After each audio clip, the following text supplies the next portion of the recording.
नमस्कार दोस्तों, मैं विकास यादव, ताइक्वांडो कोच। आज मैं उत्तर प्रदेश के खिलाड़ियों को लेकर बात करूंगा जो पिछले 2 साल से प्रशिक्षण से वंचित हो गए और हमारे बहुत से राष्ट्रीय अंतर्राष्ट्रीय खिलाड़ी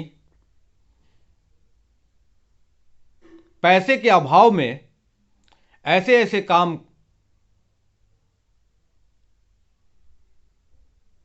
कर रहे हैं, पर दुर्भाग्य देखिए, सरकार को सब पता होते हुए भी उनकी कोई मदद नहीं की जा रही। वहीं दूसरी तरफ सरकार खेलों का लेकर जो बड़ी बड़ी बातें कर रही है, लगभग 150 करोड़ रुपए पानी की तरह बहा दिए। अगर वही पैसे खिलाड़ियों पर लगे होते तो उत्तर प्रदेश की खेल की दिशा और दशा कुछ और होती। चलिए हम कुछ फुटेज व वीडियो के सारे आपको दिखाना चाहेंगे कि उत्तर प्रदेश की अंतर्राष्ट्रीय और राष्ट्रीय खिलाड़ी आज लगभग 2 साल से किस हाल में है, पर उत्तर प्रदेश की सरकार उनका सुध तक नहीं ले रही।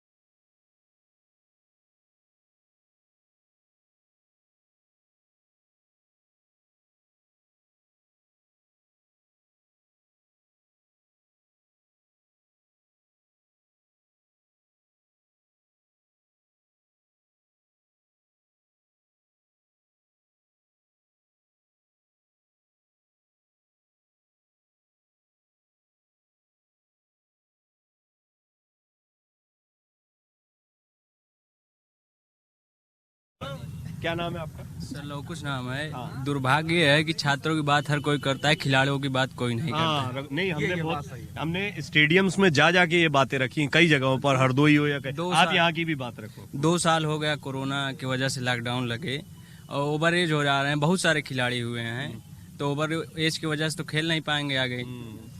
अंशकालिक शिक्षक रखे जाते हैं सर, जो 2 महीना उनका ट्रायल चलता है, 2 साल में एक बार ट्रायल होता है। तो अगर वो ट्रायल में फेल हो गए तो वो चाहे जिस एज के हों उनको निकाल दिया जाएगा कोचेस को। तो वो क्या करेंगे वहाँ जाके। और इस समय लगभग 600 कोचेज हैं, जिसमें से अभी तक 450 थे।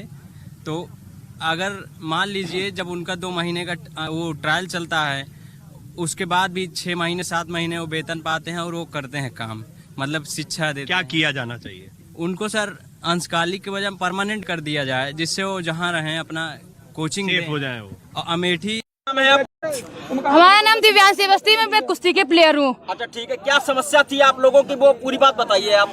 ये हमारे लोग की ये समस्या थी, पहले दिन जब हम लोगों ने अपना रजिस्ट्रेशन कराया था तब तो कुछ नहीं बताया। उसके दूसरे दिन जब हम लोग के गेम स्टार्ट हुए 21 तारीख से, तब बोला गया कि किसमें कैश प्राइज है, चाहे सो सिंगल प्लेयर हो चाहे टीम प्लेयर हो। ठीक है, यहाँ पे टीम प्लेयर सिर्फ जो कि प्लेयर है उसके क्रिकेट के, उनको 11,000 का पुरस्कार दिया जा रहा है। लेकिन जो टीम गेम कबड्डी है उसको कोई पुरस्कार दे रहे हैं, लेकिन 2100 क्या हम लोग के साथ है। और जो सिंगल प्लेयर है, जो कि एथलीट का है, कुश्ती का है, वेट लिफ्टिंग का है, रनिंग का है और लॉन्ग जंप हाई जंप का है, उसको कोई भी एक प्राइज नहीं दिया जा रहा है। उसको सिर्फ मेडल और सर्टिफिकेट दिया जा रहा है।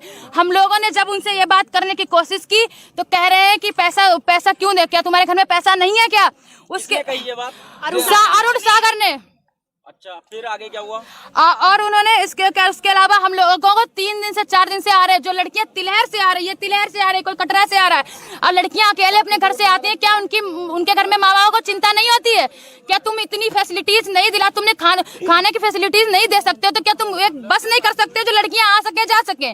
क्या 100-150 रुपया लड़कियां रोज का अपने 500 रुपए खर्च करके आती हैं? कोई किसी गरीब घर से बिलोंग करती है, कोई अमीर घर से बिलोंग करती हो ना करती, कोई बच्चियां, हर बच्ची अपने मीडियम फैमिली से है, गरीब फैमिली से। पर आप लोगों को खाना पानी भत्ता दिया नहीं दिया गया, कुछ नहीं।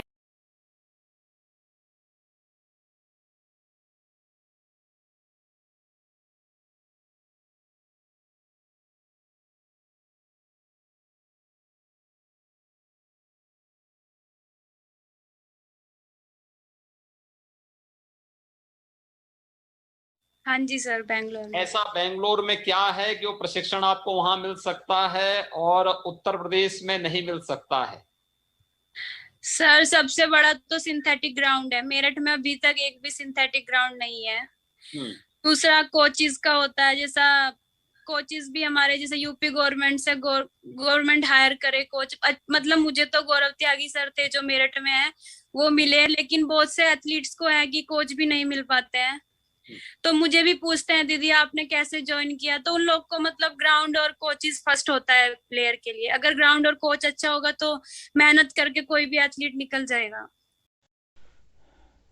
जैसा कि आपने देखा, हमारे खिलाड़ी कोई मजदूरी कर रहा है, कोई पंचर बना रहा है, कोई पुताई कर रहा है, कोई टैक्सी ड्राइवर हो गया, कोई खेतों में मजदूरी कर रहा है।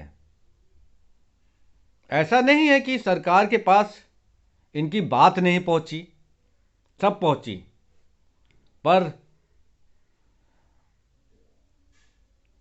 उत्तर प्रदेश में खेल में खेल होता है।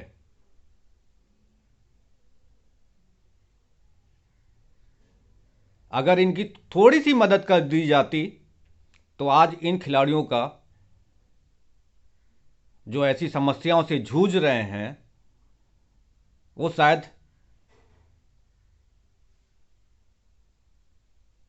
ना जूझना पड़ता।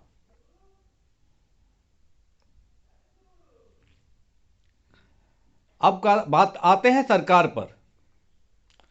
सरकार कहती है कि हम खेलों के लिए बहुत कुछ कर रहे हैं। बिल्कुल कर रहे हैं, खेलों पर दिखावा कर रहे हैं और जनता का पैसा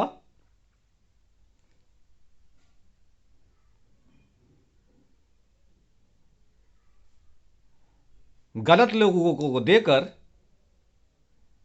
गलत जगह बांटकर हमारे उत्तर प्रदेश के खिलाड़ियों को खेलों से वंचित कर रहे हैं और उनका शोषण किया जा रहा है। अब सरकार जैसे अभी हाल ही में ओलंपिक खिलाड़ियों पर 100 करोड़ रुपए बांटे। चलिए, अच्छी बात है कि ओलंपिक खिलाड़ियों को प्रोत्साहित के रूप में 100 करोड़ रुपए आपने बांटे, अच्छी बात है। पर वहीं मेरा एक सवाल है उत्तर प्रदेश के खिलाड़ियों पर। आपने खिलाड़ियों पर क्या बांटा? उत्तर प्रदेश के खिलाड़ियों को क्या दिया जो राष्ट्रीय अंतर्राष्ट्रीय खिलाड़ी देश और प्रदेश में अपना आप उत्तर प्रदेश का झंडा गाड़ते हैं? कहां तक आपने उनकी मदद की? कितने पैसे की मदद की?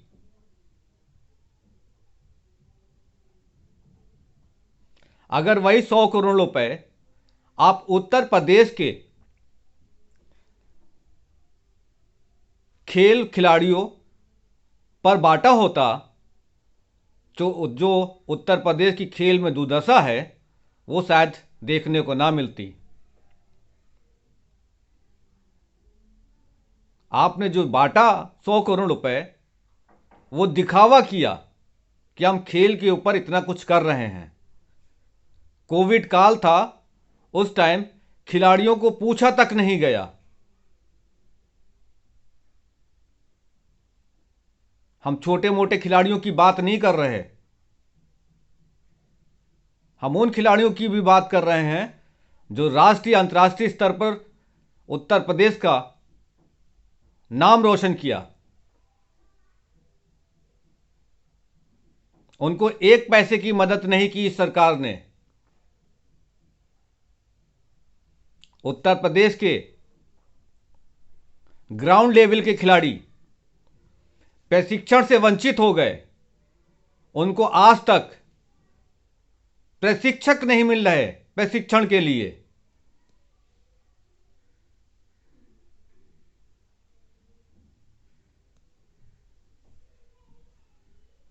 मैं यहां पर बताना चाहूंगा, ओलंपिक में एक खिलाड़ी का मेडल लगा, पर पैसे बांटे गए ओलंपिक खिलाड़ियों में 100 करोड़ रुपए। अगर यही खेल भावना को देखते हुए पहले से ही खिलाड़ियों पर पैसे लगाए गए होते तो उत्तर प्रदेश की जो ओलंपिक में दुर्दशा हुई वो शायद ना होती। आज जैसे हम हरियाणा का नाम गर्व से लेते हैं कि वहाँ पर इतने सारे ओलंपियन हुए, इतने मेडल हुए, आज वही हमारे उत्तर प्रदेश का भी हाल होता। उत्तर प्रदेश का भी नाम गर्व से लिया जाता गया होता कि उत्तर प्रदेश में भी 5-6 मेडल ओलंपिक से आए। पर जिस समय सरकार को करना था उस टाइम तो उन खिलाड़ियों की पूछ नहीं की गई। जब सरकार ने देखा खिलाड़ियों में गुस्सा है तो ऐसा प्रचार प्रसार किया गया कि दुनिया को लगे, देश को लगे कि उत्तर प्रदेश खेलों में बहुत कुछ कर रहा है। पर सब झूठ है। मैं तो उत्तर प्रदेश के जितने भी देश के गणमान्य खिलाड़ी, गणमान्य नेता हैं, एक बार उत्तर प्रदेश में आए और खिलाड़ियों की दशा देखें, क्या हाल है उनका। उत्तर प्रदेश के कितने खिलाड़ियों को नौकरी बांटी गई इस सरकार में पिछले 5 साल में।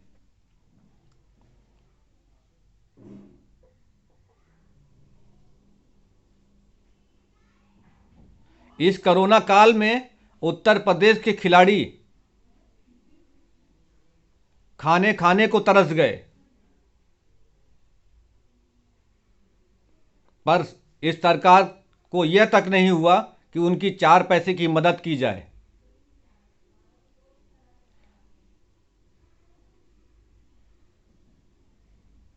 बहुत से खिलाड़ी हमारे आज भी इंडिया कैंप में हैं, लेकिन सरकार उनकी अनदेखी कर रही है।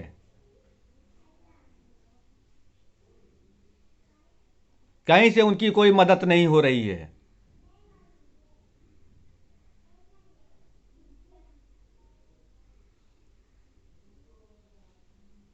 तो मैं इतना ही कहना चाहूंगा,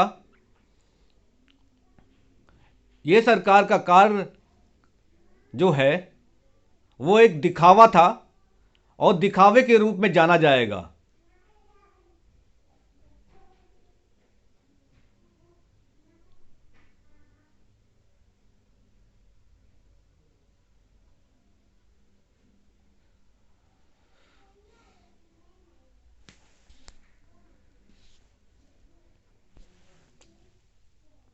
इसी के साथ मैं अपनी बात को समाप्त करूंगा और खिलाड़ियों से आह्वान करूंगा कि वह एकजुट हों और इस सरकार को दोबारा ऐसा मौका ना दें कि वह आने वाले खिलाड़ियों का भी भविष्य खराब करे। जय हिंद, जय भारत।